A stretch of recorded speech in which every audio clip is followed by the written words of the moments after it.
jy bly doen. Dis 'n stronghold, dit word 'n stronghold in jou lewe. Ons sien dit gewoonlik net as iets verkeerd. Maar elke keer as jy van die bloed drink, van die liggaam eet, en onthou wat het op daai kruis gebeur, the finished work of the cross, dan bou jy 'n stronghold. En as die vyand dan kom met allerlei aanvalle, dan staan jy vas, want jy daai stronghold. The tower of refuge. Amen. Goed, die woord wat die Here vir my gegee het vanoggend is 'n uitnodiging. En hy sê, kom praat met my. Kom praat met my. Weet ons as kinders van die Here, ons dien God, ons is lief vir hom, ons aanbid hom. Maar wanneer dit kom by 'n reël regte intimiteit, dan begin ons so stadig bietjie wegstaan. En as ons dan liedjies sing soos I wanna lay back against you, dan is dit asof ons vlees so bietjie wil teeskop. Ons voel nie gemaklik dan nie. En hoekom is dit so? As hy dan die hele tyd sê, kom, ervaar my liefde. As ons hoor dat hy oor ons sing, oor hy hom verheug in ons.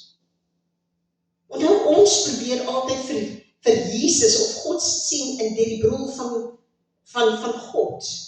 Maar nou sy Vader, en ons kyk na hom deur die bril van Jesus. En Jesus het by elke persoon gaan stilstaan, hy het vir elke persoon lief gehad, en hy het sy liefde gewys elke oomblik van elke dag. Ons kan nie sê ons is in 'n verhouding met iemand en ons staan op in die oggend en een gaan sy pad en ek gaan, ons het nie 'n woord van mekaar gesien nie. Vanaand kom ons by huis en ons praat ook glad nie met mekaar nie. Waar is die intimiteit? Waar is die groei in ons verhouding? In 2026 die Here gesê, God eerste. Dan het hy gesê, dis lewensbelangrik om tyd in my teenwoordigheid te spandeer. Lewensbelangrik. Met ander woorde, jou lewe hang daarvan. Lewe en dood hang af van jou tyd wat jy by Jesus se voete spandeer. Dit gaan 'n moeilike jaar wees, maar ons gaan oorkom deur die tyd wat ons by Jesus se voete sit. Want dis waar jou krag is. Dis waar jou oorwinning is.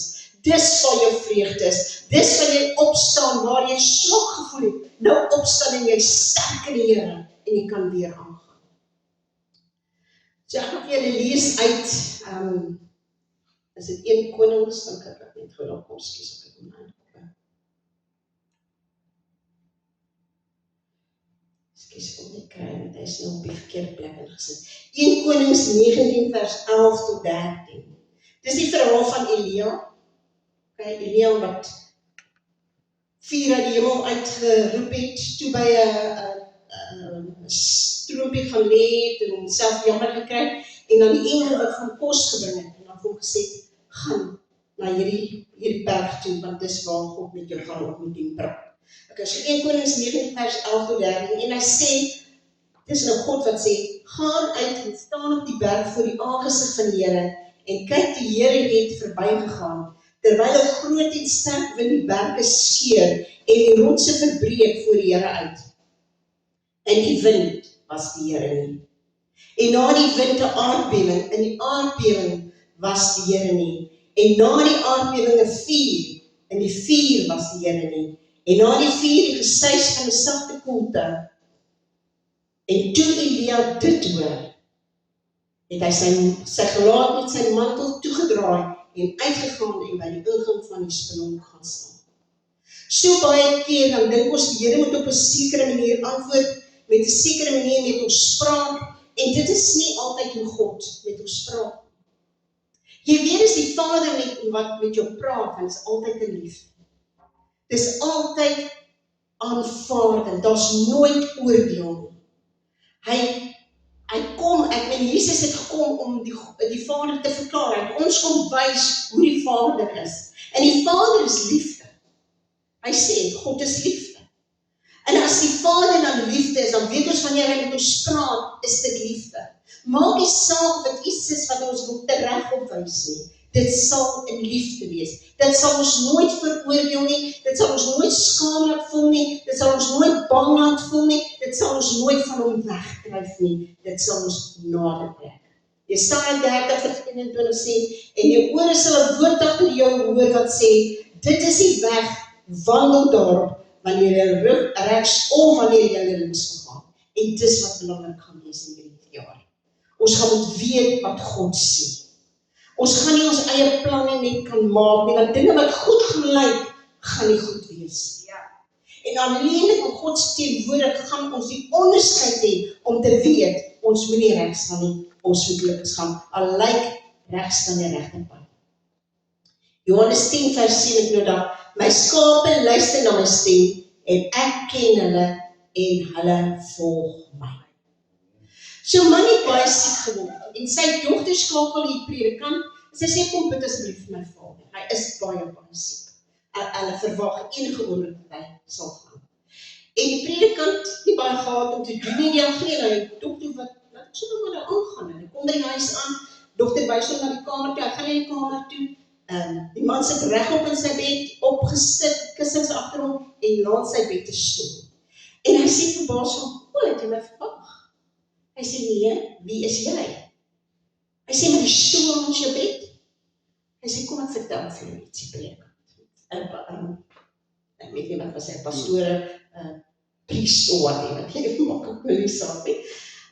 Hy sê vir hom, ek het nog altyd probleme gehad om te bid. Nog altyd probleme gehad om tot 'n God te bid wat ek nie kan sien. Hy sê, en dit was so erg, dat as die predikant begin praat oor gebed, hy sê, dan het ek so opgestaan. Ek kon dit net nie verstaan. Hy sê, dit het so aangegaan met jare, dat hy opgehou het om te probeer bid. So hy het glad nie gebid nie. En eendag toe hy met sy vriend praat en hierdie dilemma aan hom verduidelik. Toe sê hom, weet jy wat is maklik? Dis 'n gesprek. Dis soos wanneer ek en jy met mekaar praat. Dis hoe jy met Jesus praat.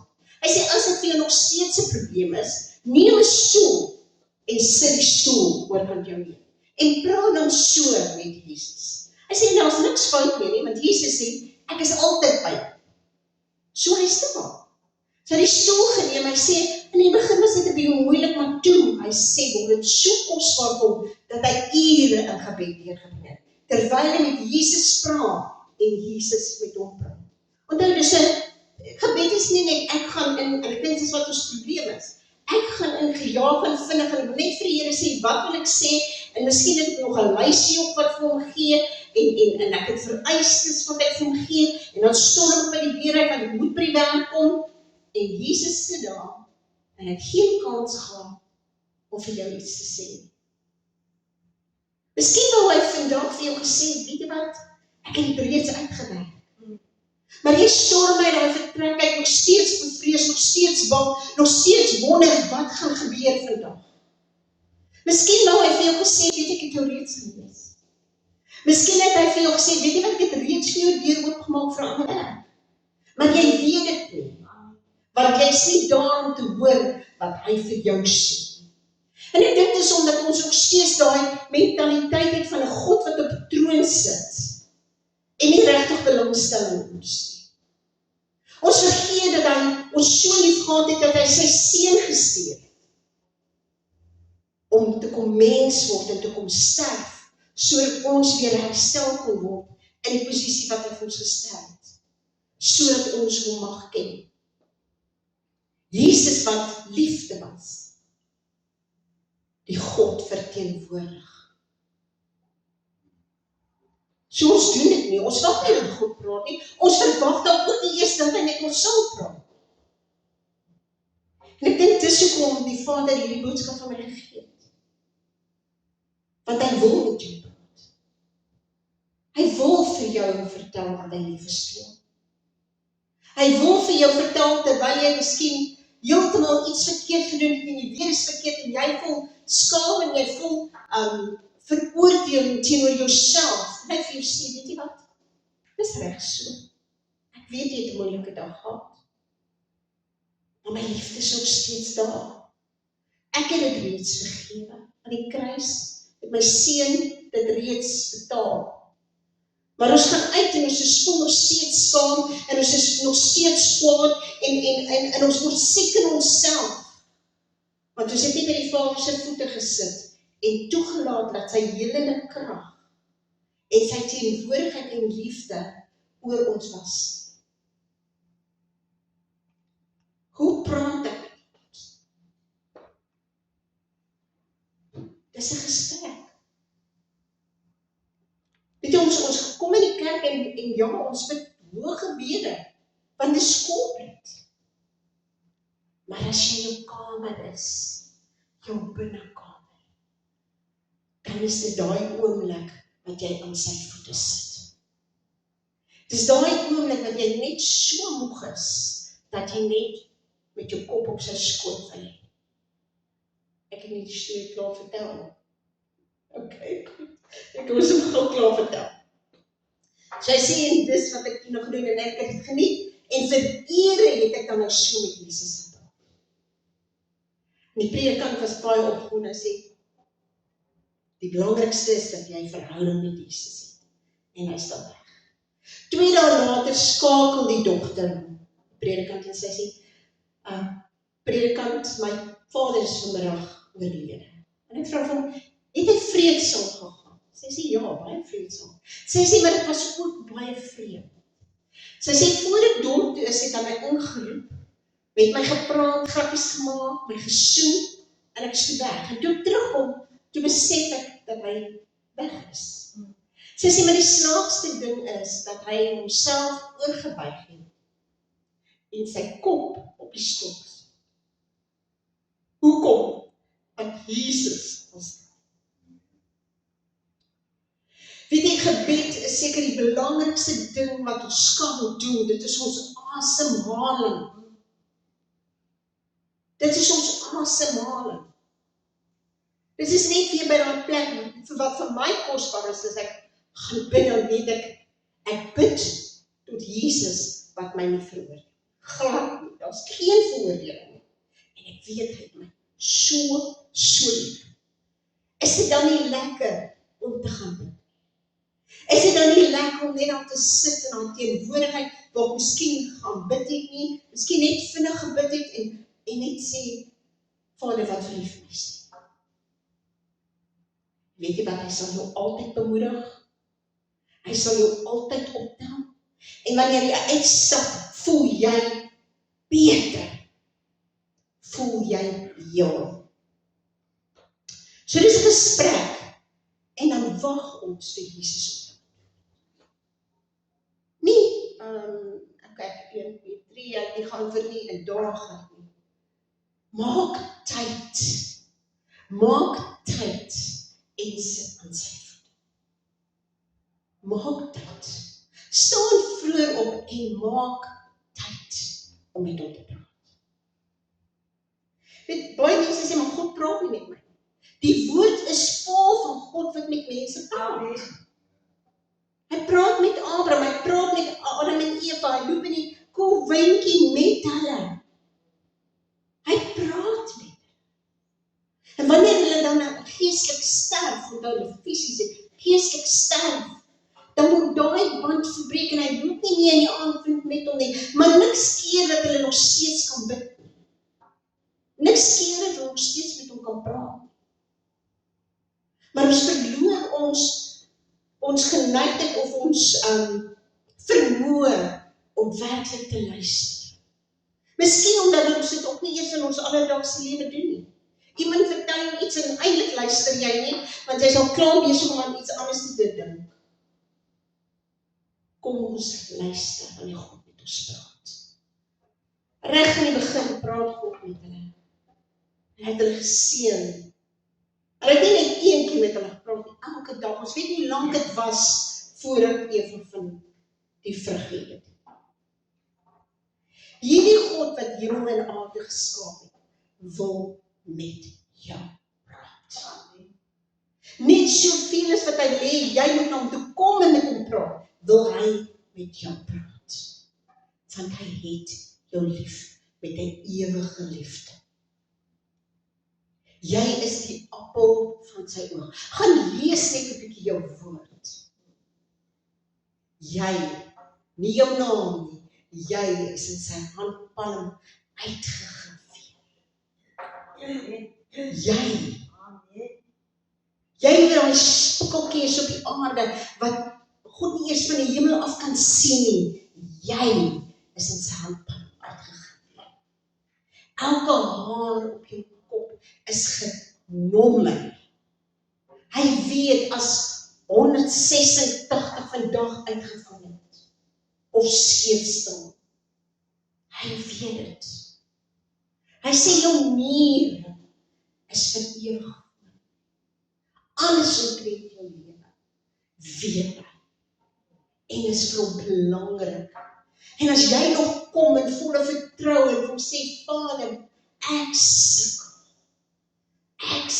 ek kry swaar. Hy weet dit, maar die feit dat jy gekom het, maak sy hart bly. En wil hy nou nie vir jou sê, hoeveel of wat jy kan doen om gesond te word. Wil hy jou nie ook net vashou en vir jou sê, ek is lief. Jy is kosbaar, jy is awesome. Jy is myne. Sê nie die woord dat hy Egipte en kies en weet nie wat se land daar alles gegee het as 'n losprys vir jou nie, sodat hy jou kan hê. Dis sy liefde vir jou.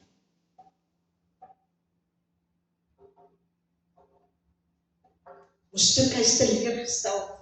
Miskien is hy kwaad vir ons. En daarom wag ons nie tot hy met ons praat. Ons het ons nou klaar gesê wat ons wil hê. Ek wil nie wag om te hoor wat hy vir my sê. Ek wil nie hoor dat hy teleurgestel is nie. Ek wil nie hoor dat hy kwaad is nie. Nee. Hy is nie kwaad. Hy is nie teleurgestel nie. In Jesus is dit betaal. Hebreërs 12 vers 2 sê, die oog gefestig op Jesus, die leidsman en die volëinder van die geloof, wat vir die vreugde wat hom volgehou is, die kruis verdraai, die skande verag het, en aan die regterkant van die troon van God gesit. Vir die vreugde, daai vreugde dat jy vandag hier sit, as 'n kind van God, jy die keuse gemaak het en gesê, ek glo dat U die Christus is. Amen. Dit is vir hom die vreugde gewees. So hy is definitief nie kwaad. Om God se woord, ons stem te hoor, is belangrik vir ons geestelike groei. Dit maak jou groei, want terwyl jy sy woord lees, maak hy dit vir jou oop, en skielik verstaan jy daai skrif, dit was vir jou vreemd, maar skielik verstaan jy hom. Hy wil hê ons moet geestelik groei. Want as ons geestelik groei, word ons volwasse, en as ons volwasse word, begin ons in oorwinning lewe, en begin ons ander mense se lewens impakteer. Ons kan nie babietjies bly nie. Ons moet met hom praat, sodat ons geestelik kan groei. Vir direksie, Here, wat moet ek doen? Ek het 'n kragtige getuienis van hierdie polisieman. Hy sê voordat hy by 'n plek aangaan, dan sê hy, Here, wat moet ek doen? Want hy het oor die radio gehoor ons is skietery. Hy weet wat hy daar binne gaan vind, kan nie goed wees nie. Here, wat moet ek doen? Dis ons lewens moet wees. Ek weet die Here het vir ons gesonde verstand gegee, en ons het sekere keuses wat ons regtig kan maak. Maar lewensbelangrike keuses. Vertrou ons hom nie genoeg om dit vir hom te vind. Glo ons nie dat hy ons so lief het, dat hy die antwoord het en die antwoord sal bring nie. En natuurlik die ontwikkeling met intieme verhouding wat God gesê het, hierdie jaar sal ek lewensbelangrik wees. Om God se stem te hoor vereis moeite. Jy moet jou afsonder. Dit as jy in 'n bos loop en jy trap op die blare, dan hoor jy dit. Maar as jy in die stad loop en as blare, jy hoor dit nie eers. Jy het nodig om jouself af te sonder. Get away. Kom weg van mense af. Verwyder jou van distraksies. As jy in jou binnekamer gaan, waar is jou foon? Hoekom is hy daar? Hoekom wil jy hom antwoord? Hoekom wil jy skraal? Hy behoort nie daar te wees nie. Dit is tyd wat jy sit by die Here se voete om van hom te hoor. Laat ander mense weet, jy wil nie nou geseën word nie. Maak jou deur toe. Sê Here, hier's ek. Hier's ek. Geen mense om my nie. Verwagtend, gereed om te hoor. As jy nie verwagting het dat God met jou gaan praat nie, gaan hy nie met jou praat nie. Of hy gaan praat nie, jy gaan nie hoor nie. So hoe praat God met mense? Natuurlik deur sy woord. Primêr sy woord praat hy met ons, deur sy woord. En dan die Heilige Gees. Die Heilige Gees praat met ons. Hoe weet ek is die Heilige Gees? Dis 'n innerlike stil woord, wat altyd kan vergelyk met die woord van God. Niks staan ooit weg van God se woord nie. Hy kan nie sy woord verander nie. Sy woord staan vas. Hy gaan nie vir jou sê om iets te doen wat nie in sy woord is nie. So, die Heilige Gees, deur gebed, jy bid en God antwoord. So elke oggend maak ek 'n gebruik of 'n routine, baie dankie, of 'n dissipline, elke oggend, sonder jouself af. Praat met God en verwag dat hy met jou sal praat, want hy wil. Omstandighede. Moses het 'n brandende bos gehad. Hy het nuuskierig nader gegaan en God het met hom gepraat. Hoorbare stem. God het al met hoorbaar met my gepraat. Toe hy my geroep het, het hy hoorbaar met my gepraat. God praat hoorbaar. Maar dit is nie elke dag se gebruik nie. Miskien vir jou, awesome. En deur sy profete en ander mense. So hoe weet ek dis God? God sal nooit sy eie woord verander nie. En wanneer die Heilige Gees is of jou, wat jy vra om iemand te bid, sal dit 'n branding in jou veroorsaak. Soos die dag wat jy jou hart vir die Here gegee het, daai soen het gebrand. Jy het geweet jy moet opstaan. Wanneer jy nodig het om vir iemand te bid of iets te doen, daar's 'n branding in jou. Jy weet dis nie uit jouself nie. Jy mag nooit benoud wees, maar dis die Heilige Gees. Daar's nooit verwarring nie. Altyd vrede. God het met Samuel gepraat en hy het nie geweet dit is God nie. Klein Samueltjie wat Hanna by die tempel gaan los het, toe hy 5 jaar oud was, en hy in die tempel groot geword het. God roep hom. En hy staan op, want hy dink dis Elia. Hy gaan na Elia toe. Hy sê, ek het my geroep. Hy sê, nee, ek het jou nie geroep nie. Gaan slaap. En hy gaan slaap weer, en hy hoor weer die stem wat hom roep, en hy staan weer op, gaan na Elia toe, want hy dink dis Elia, en Elia sê, dit is nie hy nie, gaan lê weer, maar wanneer jy weer die stem hoor, dan sê jy, Here, hier is ek. En dan sê die woord vir my, maar Samuel het die Here nog nie geken nie, en ook was die woord van die Here nog nie aan hom openbaar nie. 1 Samuel 3 vers 7. Hy het die Here nog nie geken. Jy ken die Here. Jy kan sy stem onderskei, en jy kan weet, dis hy wat met jou praat. God het met Saul gepraat, en hy het dadelik geweet, dit is 'n God. Want hy het gesê, Here, wat kan ek doen? Ja, so sê. Dit is nou Handelinge 9 vers 4 tot 5, en hy val op die grond, en die hoor 'n stem wat vir hom sê, Saul, Saul, waarom vervolg jy my? En hy sê, wie is die Here? En die Here antwoord, ek is Jesus wat jy vervolg. Dit is hard vir jou om teen die prikkels te skop. Dis vir my kosbaar, want hy sê, ek is Jesus wat jy vervolg. Hy het nie Jesus vervolg nie, hy het die Christene vervolg. Maar God sê, dit is so persoonlik, jy vervolg. So wanneer iemand teen jou opstaan, sê Jesus, dis my seun daai, wat jy vervolg. Dis my dogter daai, wat jy vervolg. Ek dink is ons. So God wil met ons praat, en nog meer wil hy insaak in ons lewens sê. 1 Konings 19, het ek vir julle gelees van Elia? Miskien moet ons idees hoe God met ons praat en ontmoet op sy sit, en net verwagting wees. Net verwag dat hy met my wil praat.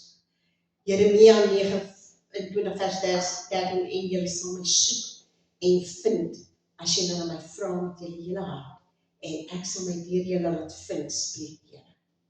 Wanneer God met jou praat, is dit vir direksie, soos met Saul, wat hy sê, ek gaan jou wys hoe jy vir my sal lei. Gaan na hierdie huis toe, en daar sal hulle vir jou bid, weet ek kon nie sien nie, so altyd gee die Here direksie. Altyd wil hy hê, ons moet in beheer wees. Altyd wil hy hê, ons moet geliefd voel. Altyd wil hy hê, ons moet vrede ervaar. En altyd wil hy hê, ons na uitnodiging aanvaar, wanneer hy sê kom. Want partykeer is jy besig met iets, en jy het net hierdie behoefte om te gaan bid. Dis die Vader wat sê, kom. Ek wil hê, kom ons saam.